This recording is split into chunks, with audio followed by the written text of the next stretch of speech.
देख एठी आम पाखरे एक प्रश्न अछि। सीमा पाखरे 360 चॉकलेट थिला एवं प्रति पैकेट रे 4टी चॉकलेट थिला। से एहाकू 15 दिन रे संपूर्ण खाइदेला। तेबे प्रश्न हेउची सीमा पाखरे केतोटी चॉकलेट पैकेट थिला, प्रतिदिन सीमा केतोटी चॉकलेट पैकेट खाइथिला। तेबे एठी शर्त मध्य गोटे अछि, जदि प्रतिदिन सीमा समान परिमाणर चॉकलेट खाइଥାଏ। तेबे प्रथमे आमे बाहर करिबा सीमा पाखरे केतोटी चॉकलेट पैकेट थिला। तेबे सीमा पाखरे चॉकलेट केतोटी थिला 360 टी एवं प्रति पैकेट रे 4टी चॉकलेट थिला। तेबे सीमा पाखरे केतोटी चॉकलेट पैकेट थिबो 360 रे जदि हम 4 को हरिबा तेबे हमकु मिली जिवो सीमा पाखरे केतोटी चॉकलेट पैकेट थिला। तेबे एठी हम हरिबा 360 विभक्तक 4। तेबे 360 रे हम 4 हरला हमकु केते मिलिबो हम एठी रफ रे हरिकी देखि दबा। तेबे 4 गुणन 9 हबो 36।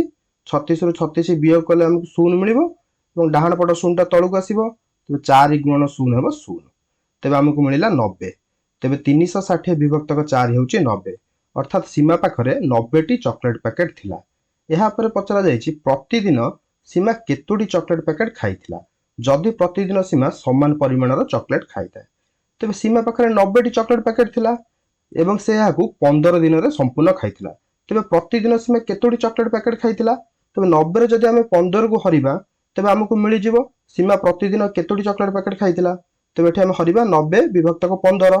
तेबे 90 रे 15 हरले हमकु मिलिबो 6, अर्थात सीमा प्रतिदिन 6 टी पैकेट खाइथिला। 15 गुणन 6 हेउची 90।